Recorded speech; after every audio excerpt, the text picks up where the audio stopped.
IPS Global Engagement yang akan menjadi moderator dan memandu sesi tanya jawab pada materi kali ini.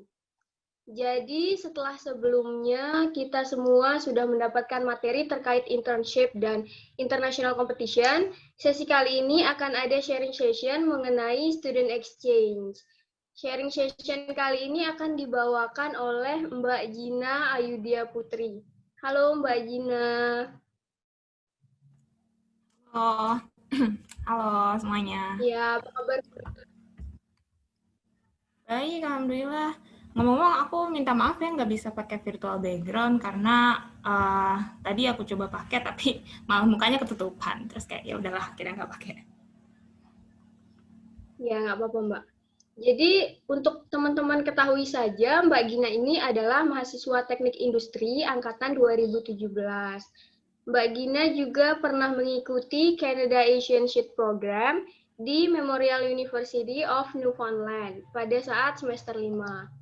Baik, itu adalah sedikit informasi dari pembicara kita kali ini. Bagi teman-teman yang ingin bertanya, bisa menuliskan pertanyaan kalian di kolom chat Zoom dengan format nama, _NRP, _pertanyaan, dan nanti akan dibacakan oleh moderator, atau bisa juga menggunakan fitur raise hand pada sesi Q&A berlangsung. Oke, tanpa berlama-lama lagi, semua yang ada di sini pasti udah nggak sabar banget kan ya? Yuk langsung aja kita mulai sharing sessionnya. Untuk Mbak Gina, dipersilahkan. Oke, makasih Indri. Ini aku share screen sebentar ya. Nah, ini udah kelihatan semua screen sharingnya? Sudah, Mbak. Oh, oke. Oke, semuanya selamat siang. Pagi ya? Oke, selamat pagi semuanya. Seperti yang tadi udah Indri kenalin, nama aku Gina. Aku dari Teknik Industri 2017 dan aku mau ceritain pengalaman aku soal student exchange di Kanada pada saat semester 5 kemarin. Nah, pada saat semester 5 kemarin, aku alhamdulillah dapat kesempatan untuk exchange di Kanada, tepatnya di Memorial University sama 3 orang mahasiswa ITS lainnya. Ini ada yang pertama Mbak Sabil dari Statistika 2016, terus ada Jennifer, Statistika 2017, terus saya sendiri, dan Mbak Alicia dari Bisnis 2016. Terus ini tuh foto-foto saya waktu di Kanada. Oh ya, semua foto-foto yang saya pakai di sini itu adalah semua foto yang saya ambil waktu saya di Kanada. Terus kenapa sih saya itu ngambilnya student exchange gitu? Kenapa nggak short program? Kenapa saya tuh pengennya tuh student exchange? Nah, alasannya tuh sebenarnya ada 4. Yang pertama, karena pada saat itu student exchange ke Kanada itu ada beasiswanya. Itu fully funded scholarship dengan nama programnya itu Canada ASEANship. Pada saat itu dijanjikan beasiswanya itu sekitar 10.200 Canadian dollar. Kalau dirupiahkan dengan kurs saat itu ya, itu sekitar 109 juta. Jadi itu udah nge-cover semuanya dari mulai pembayaran visa, tiket pesawat, akomodasi, transportasi, makan, pokoknya semua udah tercover di situ. Terus yang kedua, setelah saya melakukan riset terhadap negara Kanada itu sendiri, saya tuh tahu bahwa Kanada itu orangnya tuh baik-baik, dan emang reputasinya Kanada itu adalah one of the nicest country in the world, right? Dan pada saat saya di sana, saya juga ngerasain bahwa mereka itu emang orang-orangnya tuh baik semua. Dan saya tuh pernah kayak baca meme gitu, yang bilang bahwa ketika kamu di Kanada, terus kamu buat salah, misalnya kamu bump into someone, yang minta maaf tuh bukan kamu, tapi orang yang kamu bump into gitu. Dan it's funny because aku ngerasain hal itu pada saat aku di Kanada kemarin. Jadi aku bump into someone dan dia bilang sorry, aku juga bilang sorry. Jadi kayak, oh oke, padahal aku yang nabrak dia gitu. Terus yang ketiga, diverse culture. Nah, Kanada itu kan letaknya ada di benua Amerika. Tepatnya tuh pas banget di atasnya United States. Dan kalau di United States itu isu soal rasisme itu benar-benar suatu isu yang maksudnya kalau sekarang tuh kan lagi booming banget ya soal Black Lives Matter dan sebagainya. Tapi kalau di Kanada itu sejujurnya saya tuh nggak ngerasa yang namanya rasisme sama sekali. Pada saat itu tuh saya kan di Memorial. Nah, Memorial itu letaknya ada di pulau. Nama pulaunya itu Newfoundland. Jadi kita tuh nggak di mainland Kanada. Tapi walaupun di situ, itu ada banyak international students-nya. Ada yang dari China, ada yang dari Prancis, Eropa, terus ada yang dari Amerika juga. Dan saya tuh nggak ngerasa ada friction antara ras-ras yang ada di situ. Karena semua orang tuh kodratnya sama gitu loh, saya merasanya di sana. Dan saya juga nggak pernah merasa kalau saya dilihat berbeda karena saya Asia gitu, nggak. Jadi itu alasan kenapa saya mau untuk mengconsider ikut exchange di Kanada ini. Dan yang ketiga karena Kanada itu adalah English speaking country. Dan jadi ya saya merasa saya nggak perlu belajar bahasa lain gitu loh. Beda ceritanya kalau misalnya saya melakukan exchange program di misalnya Jerman. Walaupun kalian itu exchange di Jerman dan kalian kelasnya itu pakai bahasa Inggris, tetap aja ketika kalian jalan-jalan atau ketika kalian di luar kelas, di luar environment kelas, kalian kan pasti ngobrol ya sama orang-orang. Nah, pada saat kalian ngobrol sama orang-orang itu, kalau kalian nggak bisa mother tongue-nya mereka, itu menjadi suatu itu menjadi suatu obstacles gitu.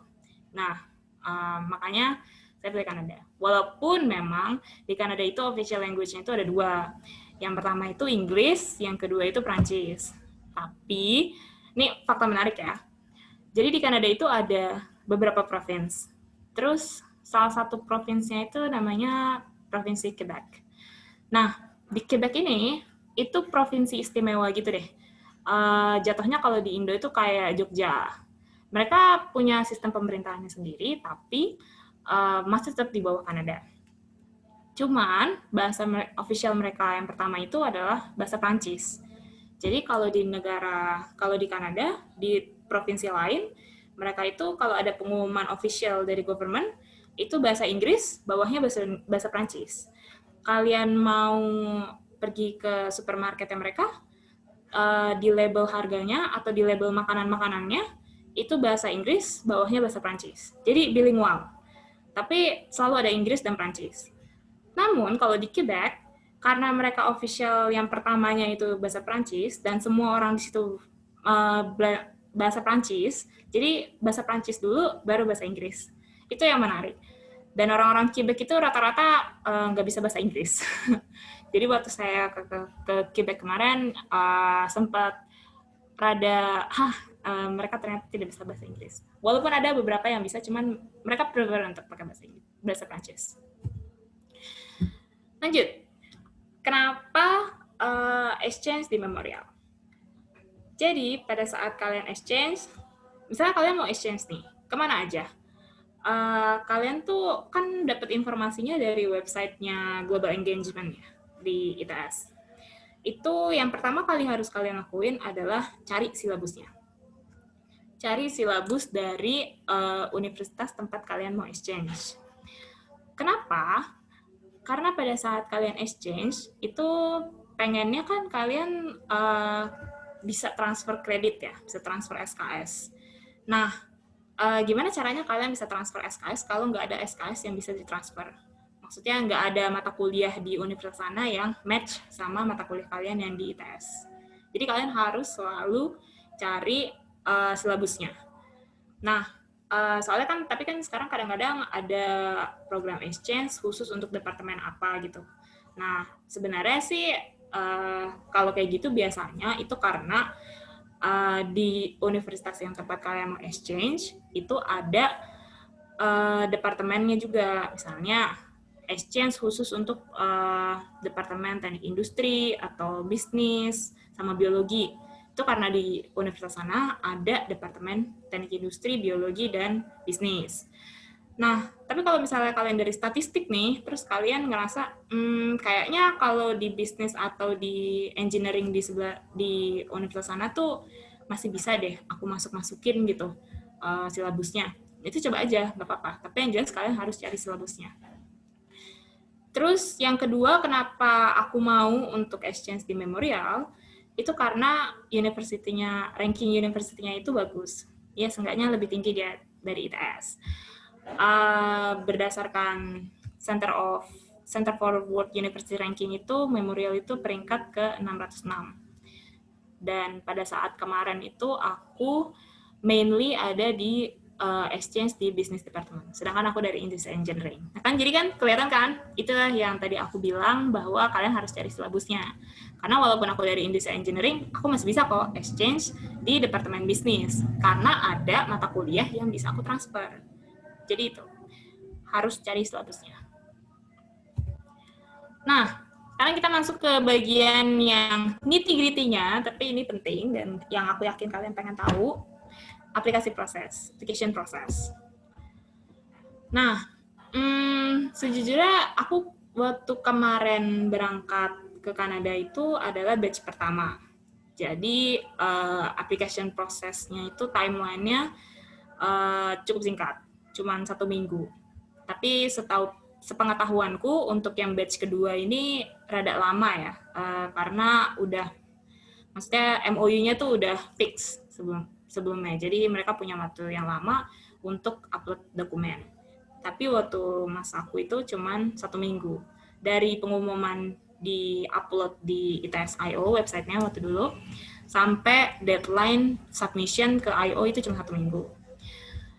Nah, jadi yang harus kalian lakukan itu harus familiar yourself sama websitenya GA. Kalian mark di kalender kalian itu deadline-nya kapan, terus dokumen-dokumen yang diminta itu apa. Biasanya udah ada semua di situ, jadi kalian tinggal catat, terus kalian tinggal coba cari semua dokumennya. Terus yang kedua, itu interview sama ITS. Pada saat kemarin tuh saya cuma interview 1 kali sama di I.O. aja. Jadi saya nggak ada interview langsung sama memorialnya.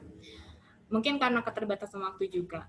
Tapi pada saat itu, tips yang bisa saya kasih untuk kalian interview, berdasarkan pengalaman saya ya, itu kalian harus tahu kredit kalian, SKS kalian yang udah kalian lakuin sama di tes. Misalnya kalian semester, kemarin tuh saya berangkat semester 5, berarti yang udah selesai kredit saya itu semester 4 kan. Nah, di situ saya semester 4 tuh udah kelar berapa SKS, misalnya udah kelar 70 sekian SKS. Nah, itu saya harus tahu, saya udah kelar berapa SKS, semester depan saya harus ngambil berapa SKS, dan kira-kira saya bisa lulus apa enggak selama 4 tahun di ITS. Jadi, ketika kalian bikin plan untuk exchange, karena ini kan lama ya jangka waktunya 1 semester, kalian harus bisa ngatur SKS kalian sebagaimana supaya kalian tuh tetap bisa lulus 4 tahun. Jadi jangan sampai kalian exchange, terus kalian cuma ngambil SKS sedikit doang, yang bisa ditransfer sedikit doang, terus nanti konsekuensinya adalah kalian harus nambah semester, jadi 4,5 tahun. Ya, ada sih yang kayak gitu, tapi sebisa mungkin kan kita pengennya ya lulus 4 tahun lah ya. Dan itu juga sejalan sama tujuannya ITS, supaya output KPI-nya ITS gitu, mahasiswa lulus 4 tahun. Jadi atur SKS kalian, dan pada saat interview tuh kalian harus benar-benar tahu kalau nanti semester 6 atau semester 7, semester 8 tuh kalian ngambil berapa SKS tuh, kita harus tahu. Terus yang kedua juga pada saat interview, aku nggak sempat ditanyain ini, soal essay atau letter of intent yang udah saya bikin, tapi kalian harus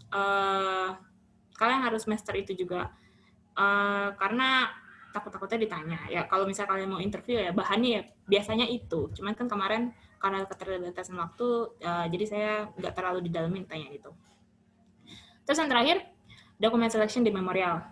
Nah, ini sebenarnya nggak ngapa-ngapain, cuma nunggu aja, tapi nunggunya itu lumayan lama. Jadi aku tuh selesai seluruh prosesi yang ada di ITS, sampai nominasi ya, sampai dokumenku itu dikirim ke memorial, itu bulan Februari.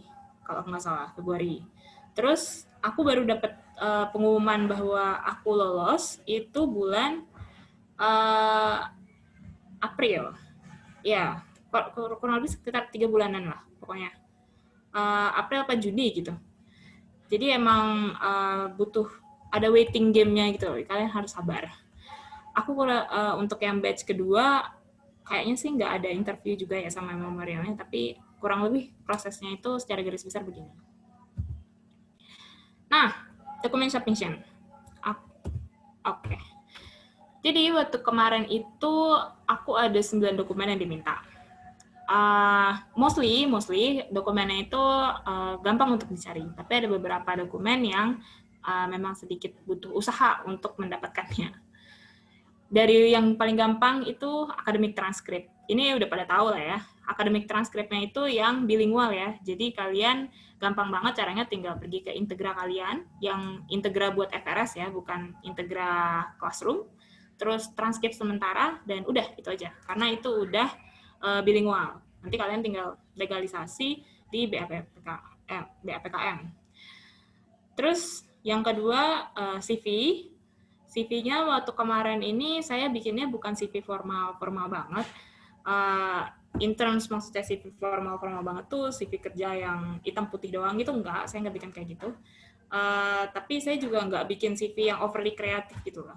Cuman ya ton warnanya itu masih netral biru putih gitu, biru muda putih, terus ada foto, ya yang biasa ada di CV lah. Terus yang ketiga itu enrollment letter.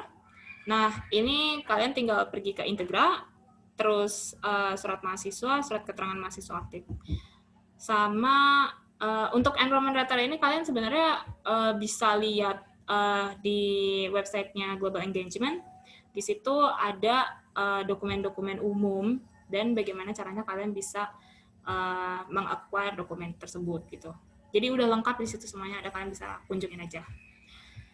Lalu yang keempat itu English proficiency. Nah, ini kemarin saya sempat ada problem di sini, karena pada saat kemarin saya itu dibilangnya pakai TFL ITS itu boleh. Tapi karena ada satu hal dan lainnya, menyebabkan saya tidak bisa menggunakan hasil TFL ITS. Jadi kami berempat harus tes TOEFL ulang. Whatever it is, yang penting TOEFL kalian itu harus minimal 550. Kalau IELTS saya kurang tahu berapa setaranya 550, tapi kalau TOEFL, mau TOEFL ITS, mau TOEFL apapun, pokoknya minimal 550. Tapi kalau nggak salah sih, untuk yang batch kedua ini kalian diwajibin pakai TOEFL ya, TOEFL asli gitu, bukan TOEFL ITS. Waktu kemarin sih saya TOEFL-nya itu di Salemba UI, sekitar 600.000 Pak. 1 juta gitu, saya lupa, sekitar segitulah, pokoknya di atas 500. Jadi kalian harus persiapkan itu, persiapkan investment cost lah intinya. Lalu scan pasport, minimal validity 1 tahun, karena kalian kalau exchange itu bakal minimal sekitar 5 bulan atau 6 bulan atau semester. Lalu yang keenam itu statement letter, ini tinggal kalian download aja di website NGI. Terus nanti kalian tinggal tanda tangan kalian sendiri, terus minta tanda tangan ke departemen. Nah, 3 ini adalah yang tadi aku bilang sempat butuh usaha untuk diambil, untuk didapatkan. Yang pertama itu recommendation letter. Recommendation letter ini kalian minta ke dosen. Nah, sebenarnya nggak ada kriteria dosennya itu harus dosen yang punya jabatan kah, atau dosen yang gimana kah, itu nggak ada, atau harus profesor kah, itu nggak ada kriteria kayak gitu. Yang penting dosennya itu tahu kamu.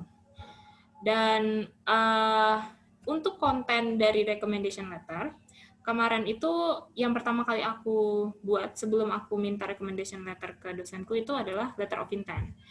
Which is letter of intent ini waktu kemarin di programnya itu udah ada bullet point yang harus aku masukin di letter of intent-ku. Jadi aku tinggal translate apa yang ada di bullet points di website-nya GE ke letter of intent. Nah, terus nanti dari letter of intent ini aku kasih ke dosenku, terus aku jelasin lagi soal isi dari letter of intent-ku, dan aku bilang ke beliau, ya bullet point aja apa yang kira-kira beliau harus masukkan ke dalam recommendation letter-nya beliau. Terus nanti udah tinggal beliau bikin dan pakai kop ya, mintanya pakai kop dan pakai stempel, terus udah tinggal dikirim aja ke dokumen, ke ITS. Lalu yang ketiga itu permission letter. Nah, untuk permission letter ini apa ya? Ini sebenarnya nggak ada requirement-nya di ITS IO, cuman waktu itu aku diminta permission letter ini sama departemenku, dan ini aku bikin sendiri. Jadi kayaknya kontennya itu beda-beda per departemen, tergantung departemen kalian minta apa enggak. Nah, selanjutnya learning agreement. Nah, untuk learning agreement ini, kan tadi aku bilang ini penting banget ya. Yang pertama kali kalian lakukan itu sama kayak yang tadi aku kasih tahu pertama kali, itu harus cari silabusnya. Cari silabusnya, terus kalian match course-nya sama silabus yang ada di ITS dan yang ada di Memorial atau di universitas yang ke tempat kalian exchange. Terus kalian ketemu sama sekretaris departemen kalian, fiksasi learning agreement, terus tinggal submit. Ya, kalau dilihat kayak gini prosesnya cukup straightforward ya, cuman sebenarnya it's not that easy. Tapi untuk membuat matching course agreement ini lebih mudah, aku bikin course comparison di Excel. Ini, okay. Nih, kalau misalnya kalian lihat, ada di sebelah kiri itu adalah silabus dari Teknik Industri ITS, dan di sebelah kanan itu silabus dari Memorial. Silabus yang aku maksud ini bukan cuma nama course-nya ya, tapi deskripsi course-nya, karena itu yang penting, sama SKS, itu jangan lupa. Jadi di sini ada technopreneurship, terus ini deskripsinya yang dari ITS, terus ini introduction to entrepreneurship, deskripsinya yang dari Memorial, sama-sama 3 SKS. Nah, nanti Excel inilah yang kalian bawa ke sekretaris jurusan kalian pada saat konsultasi. Jadi beliau nanti bisa ngelihat, oh iya ini cocok, ini enggak, ini cocok, ini enggak. Nah, yang putih ini cocok dan jadi saya transfer. Tapi yang abu-abu ini enggak, karena tidak cocok sama, tidak sepadan dinilainya sama sekretarisnya, sekretaris departemen saya. Itu. Jadi kalian sebisa mungkin bikin ini untuk memudahkan kalian, untuk membuat argumen sama sekretaris departemen. Oke. Itu bagian yang susah-susahnya udah selesai. Sekarang kita masuk bagian yang senang-senangnya. Oh ya, ini fotonya di Toronto. Iya, di Toronto. Di Niagara Falls. Atasnya Niagara Falls itu ada kayak taman, kayak amusement park. Nah, itu isinya tuh ya kayak gini, banyak. Oke. Tadi kan aku sempat mention ya, kalau aku itu masuk ke program Canada Ascension Program. Dapat beasiswa, fully funded scholarship, 10.200 Canadian dollar. Tapi ada tapinya. Itu enak. Walaupun ini no attachment, jadi aku nggak perlu bikin LPJ, aku nggak perlu, pokoknya kalau begitu aku dikasih cek, karena kemarin bentuknya aku dikasih cek, 10.200 dolar dan udah taruh ke bank, duitnya masuk ke rekeningku, udah mereka nggak mau tahu lagi, terserah, pokoknya itu harus cukup. Kalian mau ngapain aja terserah, mau beli laptop, mau beli kamera, beli apapun itu terserah. Tapi itu dibayar ya 4 minggu, kurang lebih 4 minggu setelah kalian sampai di Kanada. Jadi tetap aja kalian harus ada capital lah, harus ada investment capital di awal. Pada saat kemarin saya berangkat, saya habis kurang lebih sekitar 40 juta di awal. Itu udah termasuk tiket pesawat berangkat, pembayaran visa, akomodasi, sama uang jajan lah, uang jajan selama di Kanada untuk 4 bulan pertama. Nah, begitu saya dapat uangnya, itu uangnya kan terserah buat apa. Dan karena nggak ada LPJ-nya juga, Jadi begitu saya balik, masih sisa uangnya. Dan sisa uangnya itu bisa saya balikin 40 juta ke orang tua. Dan sisanya saya pegang, masih ada sisanya lagi. Ya, intinya tuh kalau di Kanada, kalau kalian bisa hemat ya, kayak masak sendiri, terus grocery shopping, dan nggak shopping gila-gilaan gitu. It's very easy untuk hemat gitu. So don't worry, duit kalian pasti balik kalau kalian bisa hemat. Nah, terus added value-nya nih. Kenapa exchange? Yang pertama itu saya ngerasa bahwa ketika saya exchange itu saya benar-benar menjadi global citizen. Dan ini benar, dan ini tuh foto di London, karena pada saat saya pulang, saya pengen banget ke London dari SMP, terus akhirnya kesampaian, walaupun cuma transit 10 jam, tapi akhirnya kesampaian nyampe ke London.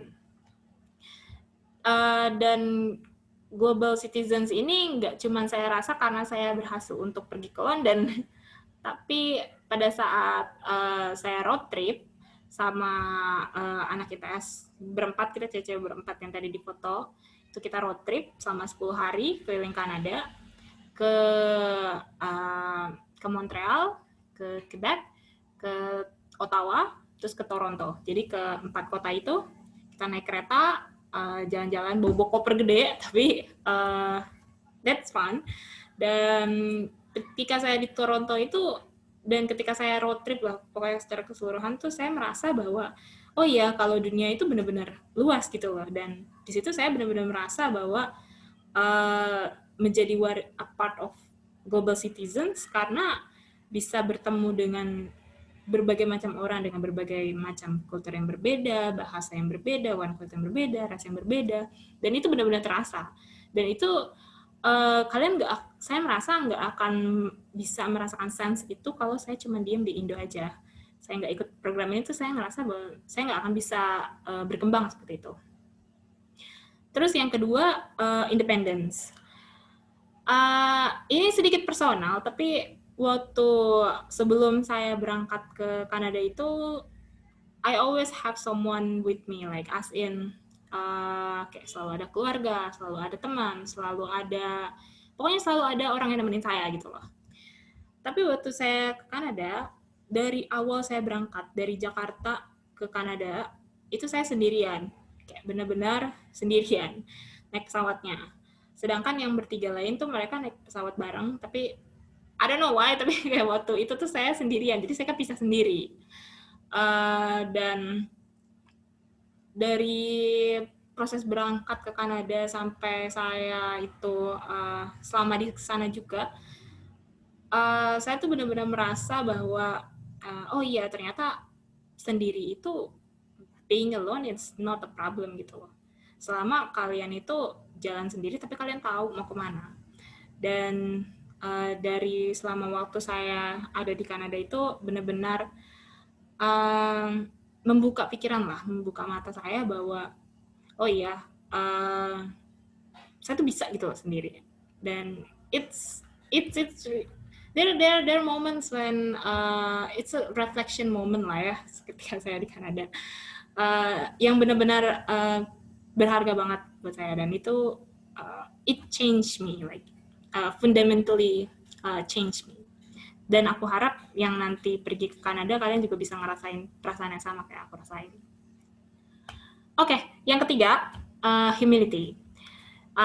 Jadi pada saat ini saya juga ini termasuk dalam bagian self-reflection session ketika saya ada di Kanada. Saya sadar bahwa yang selama ini semua achievement yang udah saya dapat sampai detik itu bukan cuma karena usaha saya sendiri aja, tapi karena ada banyak orang-orang di sekitar saya yang entah membantu secara langsung dan tidak langsung, yang membuat tujuan saya itu bisa tercapai. Bahkan ketika saya exchange ini juga saya mendapatkan bantuan dari teman-teman saya, dan dari dosen saya, dan dari pokoknya dari banyak orang. Dan itu humbling experience gitu loh, humbling realization that makes me think like, oh okay, I'm not great gitu loh, kayak I'm not that great, but it doesn't mean that that realization doesn't mean that you are no one, that you're nobody. No, it doesn't mean like that. It just means that it teaches me to appreciate other people more, and teach me that there are more things, a lot of other things in this world that are much more important than just A grade or just trophy or medals and everything else. It's quite apa ya? I guess I could say that ketika aku di Kanada itu benar-benar menjadi suatu life changing moments lah, life changing journey. Itu benar-benar kerasa with every people I met there, everyone, every single one. Oke, tips and tricks. Jadi tips and tricks ini aku bikin 4 di sini, tapi sebenarnya intinya itu cuma 1 dari 4 ini. Kalian jangan takut, don't be afraid. Speak up. Ketika kalian di kelas, kalian nggak tahu sesuatu, angkat tangan, tanya. Ketika kalian di luar, terus lihat pamflet di mading gitu, acara apa, potluck kah, atau acara segala macam acara, coba datang. Kalau misalnya nggak ada requirement-nya, coba datang. Terus ketika kalian udah nyampe sana nih, ada banyak orang, terus kalian nggak kenal sama siapapun di situ, karena anak ITS nggak ada yang ikut sama kalian, have fun, ngomong sama orang yang ada di sana, terus kalian ceritalah tentang apa, tentang budaya kalian, tentang agama, tentang apapun, karena orang-orang yang saya rasakan, orang-orang di sana itu lumayan terbuka gitu loh, sama budaya lain, dan be curious. Tanya, entah itu di kelas kalian nggak tahu ya tanya, atau ketika kalian lagi ada di suatu event terus kalian pengen, ya pokoknya be curious. Nah, salah satu pengalaman saya yang paling yang memorable sampai sekarang itu waktu saya di Kanada itu saya ikut yang namanya hackathon. Jadi hacking competition gitu. Walaupun saya waktu itu nggak bisa coding sama sekali, cuma bisa C++, dan saya nggak pernah hacking apapun, nggak pernah bikin program apapun, tapi saya coba beranikan diri ikut, dan itu 2 hari 1 malam, dan saya sendirian yang ikut dari anak ITS. Dan itu saya ketemu sama profesional, sama developer beneran, sama manajer beneran, dan it's one of the things that are it really feels great. Jadi kayak untuk keluar dari rutinitas yang selama ini saya biasa lakukan. Next, ini cuma foto-foto aja. Sebenarnya masih banyak foto-foto lain, tapi karena kegedean jadi PowerPoint-nya lemot, jadi saya cuma masukin sedikit. Ini underground di MRT, waktu saya di di Montreal. Terus ini ada Tim Hortons, ini famous food franchise, gimana ya, kayak Starbucks, kan dia toko kopi juga, tapi dia jual banyak makanan juga, mirip Starbucks, tapi ini khasnya Kanada. Terus ini Niagara Falls, sayang banget waktu itu lagi winter, jadi saya nggak bisa, bukan winter sih, lagi Christmas, saya datang ke Niagara Falls itu benar-benar tanggal 25 Desember, pas lagi Christmas, jadi nggak bisa ke Curse. Terus ini ada status Newfoundland Dog. Ini ada Jelly Beans Row yang ada di St. John's. Terus ini salah satu contoh jalan yang ada di Quebec. Oke, itu aja dari saya. Ini alamat email dan line. Kalau misalnya kalian mau tanya-tanya saya lebih lanjut, bisa hubungin saya di situ. Terima kasih semuanya. Aku balikin ke moderator. Ya, terima kasih banyak kepada Mbak Gina telah bersedia untuk sharing pengetahuan dan pengalamannya terkait student exchange. Wah, sangat insightful sekali ya materi dari Mbak Gina tadi. Jadi saya akan coba untuk membacakan kembali beberapa poin yang sudah disampaikan sama Mbak Gina sebelumnya.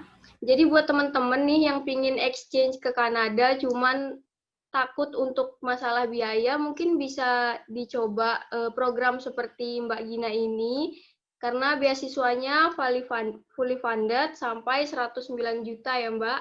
Itu sangat membantu banget Buat teman-teman juga, buat exchange juga bisa diperhatiin lagi, seperti kata Mbak Gina tadi, tentang silabusnya, tentang yang mau transfer kredit juga. Terus ini nilai lebih yang kita dapat dari exchange ini banyak banget ya, seperti tadi bisa pergi ke negara-negara lain, keliling dunia.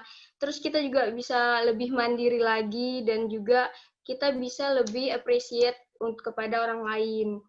Mbak Gina juga tadi udah sharing tentang tips and trick nih buat teman-teman yang mau mengikuti jejak Mbak Gina. Kita intinya itu adalah jangan takut dan jangan malu buat bertanya, jangan lupa buat have fun juga. Ya, sangat amat bermanfaat. Terima kasih lagi untuk Mbak Gina.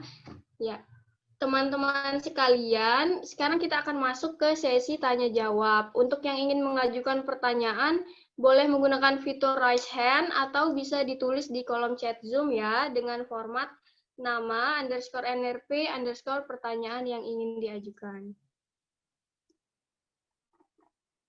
Ini sepertinya karena belum ada yang raise hand, saya coba bacakan pertanyaan melalui chat ya, Mbak. Ini ada dari Adibia Adika Adiwidya. Mohon maaf, ini apakah Kanada memang wilayahnya masih banyak yang tertutup hutan? Selain itu, bagaimana dengan kuliner di sana? Apakah ramah bagi orang Indonesia? Terima kasih. Ya, Mbak Gina boleh dijawab. Oke, tadi pertanyaannya dari Adibia ya. Oke, Adibia di Kanada itu ya lumayan banyak hutannya. Cuman saya personally nggak, terutama di Newfoundland ya, karena kan saya di Newfoundland kemarin. Newfoundland itu satu pulau kepisah dari mainlandnya. Dan di Newfoundland itu gimana ya? Bisa dibilang itu kayak daerah desa gitu lah. Jadi transportasi di sana juga nggak terlalu advance, cuma ada bus doang. Bahkan nggak ada kereta di pulau itu ya. Nggak ada jalur kereta, cuma ada bus doang. Busnya juga cuma ada di kotanya, ibu kota provinsi itu, which is St. John's, tempat saya kuliah di Memorial. Memorial itu letaknya di St. John's. Nah, untuk hutan memang lumayan banyak national park ya kalau di Newfoundland. Saya juga sempat beberapa kali hiking di situ. Ada di Grossmoor, terus ada Signal Hill. Itu lumayan banyak untuk objek-objek wisata natural di Newfoundland. Namun kalau di mainland-nya, to be honest, saya nggak wisata yang natural kayak gitu, jadi saya kurang bisa berbicara soal keadaan alam yang ada di mainland-nya, karena saya cuman road trip-nya itu ke ke kota-kota besarnya yang terkenal. Terus kalau soal makanan, saya ngerasa sih the first few months gitu makanannya itu is okay, nggak hambar nggak apa gimana, makanannya biasa, cuman pada saat bulan-bulan akhir tuh kerasa kangennya sama makanan Indo itu ada, karena karena kan di makanan Kanada seberapapun itu mereka kan nggak ada yang namanya spice gitu ya, itu kan nggak ada, jadi ya lama-lama tuh kangen sama makanan Indo. Tapi yang namanya Indomie itu ada kok dijual di namanya Sobi, itu sejenis supermarket yang ada di sana. Nah, biasanya sih kalau aku selama di Kanada itu kita grocery shopping sendiri, jadi beli beli bumbu-bumbunya tuh beli sendiri, kayak bumbu teriyaki, bumbu chili sauce dan kaldu sebagainya itu bikin sendiri. Makanya kalau untuk makanan ya begitulah. Tapi ada sushi, ada steak ya biasalah makanan-makanan orang barat ya, seperti itu standar. Cuman biasanya saya tambahin garam lebih banyak karena kadang-kadang rasanya hambar. Cuman ya itu aja sih. Gitu. Cukup menjawab?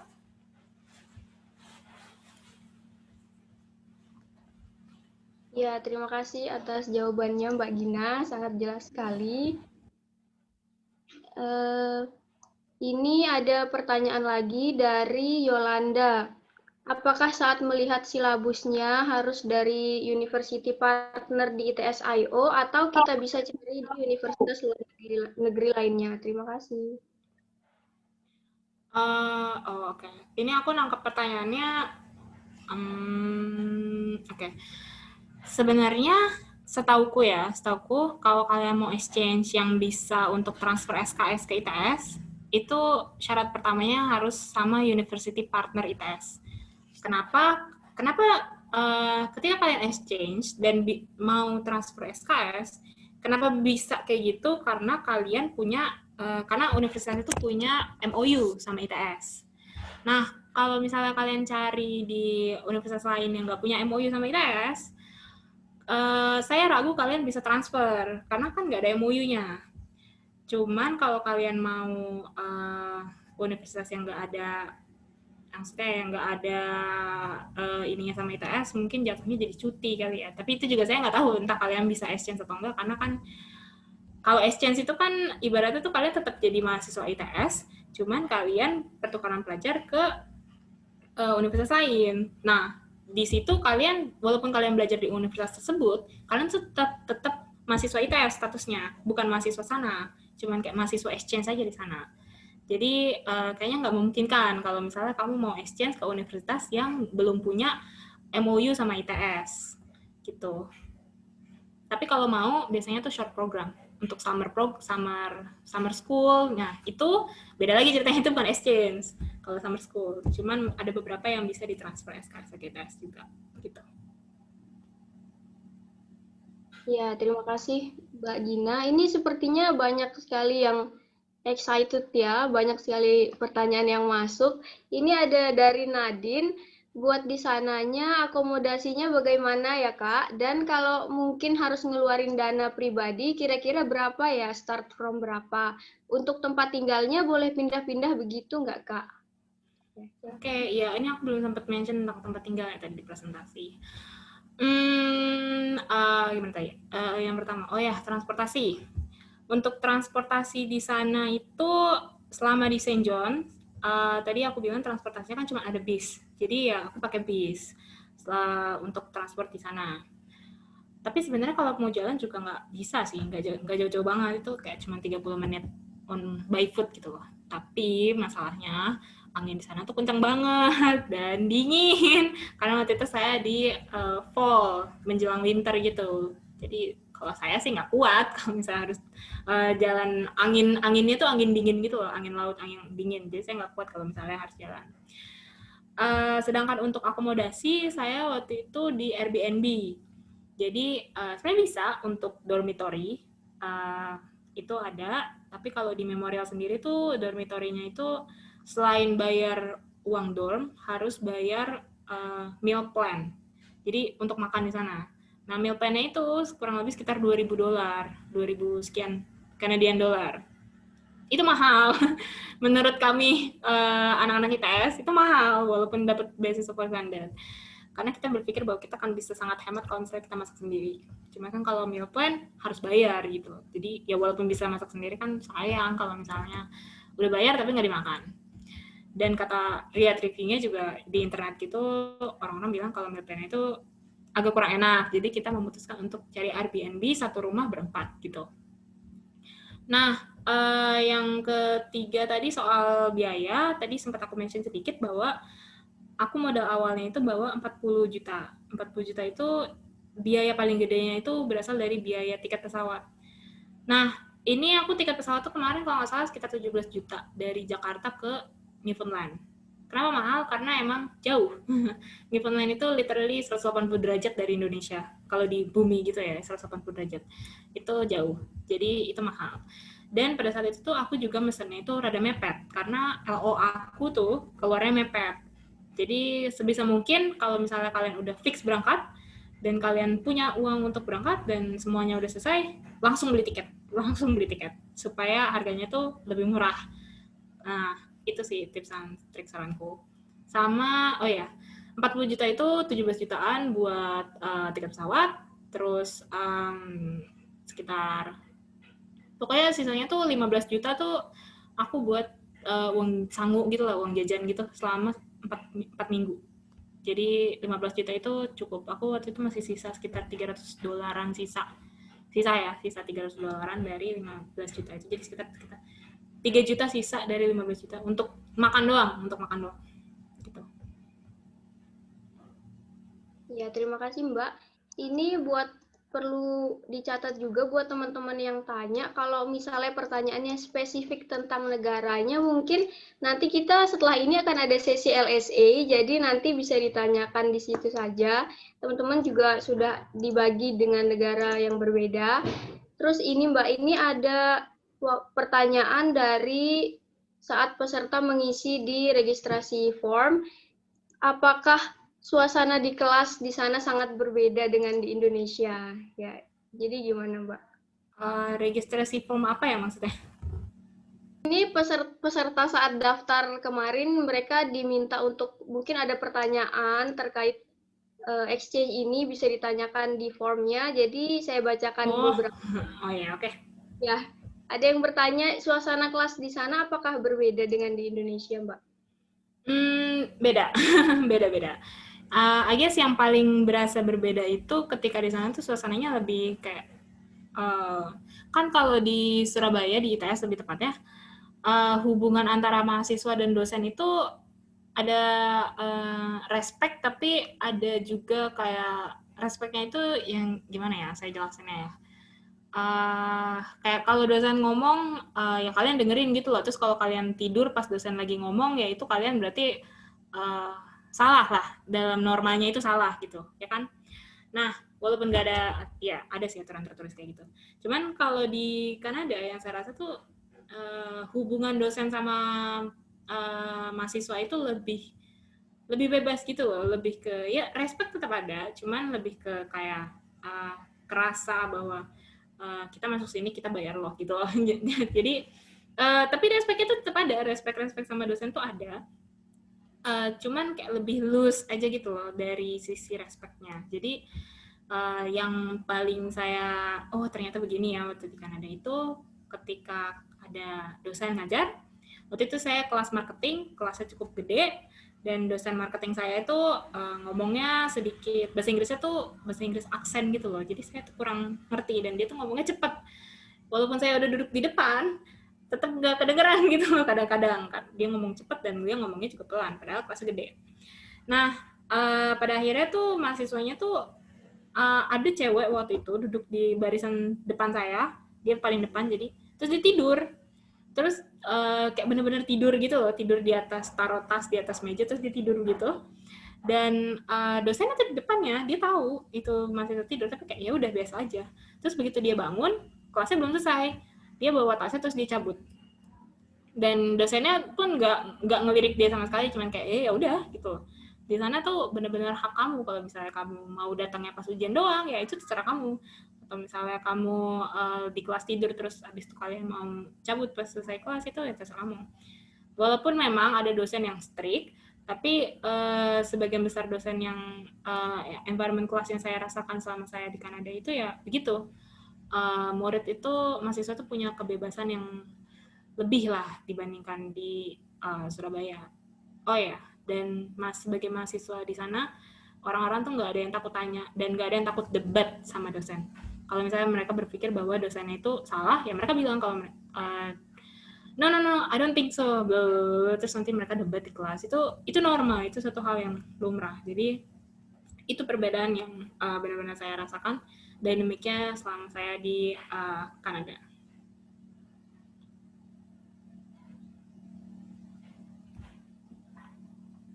Ya, terima kasih Mbak.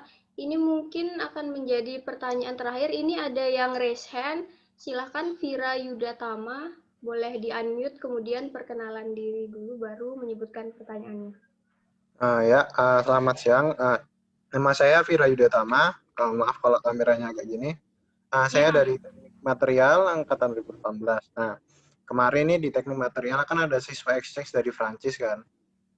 Jadi dia kayak di Indonesia ini kayak dia di dalam kelas kelihatannya diam, bagaimana.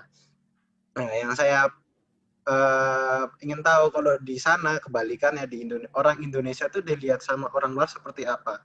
Jadi mungkin Mbaknya ketika datang ke sana, orang-orang tuh perilakunya seperti apa terhadap Mbak? Kalau boleh tahu, Mbak. Terima kasih. Ya, makasih Vira udah nanya. Perilaku orang ya.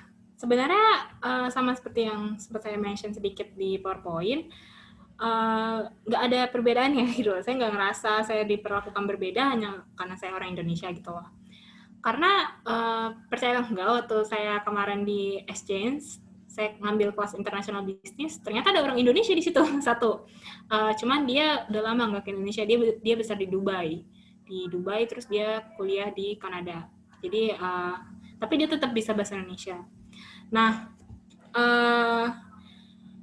aku rasa sih itu tergantung orangnya masing-masing ya. Kalau selama aku di sana sih, selama aku di kelas, ya kalau aku sih orangnya kalau aku nggak tahu ya aku tanya gitu loh. Jadi lumayan aktif di beberapa kelas tertentu. Jadi emang tergantung kamunya aja mau dilihat kayak gimana. Tapi kalau untuk apakah ada kamu orang Indonesia terus kayak dikasih tatapan kayak gimana gitu, itu nggak ada. Aku nggak ngerasain itu sama sekali di atmosfer kelas maupun di luar kelas, di aktivitas lain seperti, karena aku ikut banyak aktivitas kayak workshop entrepreneurship dan sebagainya, itu aku nggak ngerasa ada ya rasisme atau implicit bias kayak gitu-gitu tuh aku nggak ngerasain. Cuman mereka tinggi, udah itu aja. Saya pendek. Itu aja sih yang paling berasa beda tinggi. Iya, terima kasih Mbak Gina. Jadi dari yang Q&A tadi dapat saya simpulkan beberapa hal. Jadi di Kanada itu sendiri sebenarnya tidak ada masalah terkait dengan makanannya sendiri, kemudian bagaimana orang-orang di sana juga pembawaannya untuk mahasiswa Indonesia. Selain itu juga murid di sana juga punya kebebasan lebih dibanding di Surabaya. Jadi kalian jangan takut buat teman-teman buat nanya ke dosen kalau nggak ngerti apa-apa, langsung tanya aja.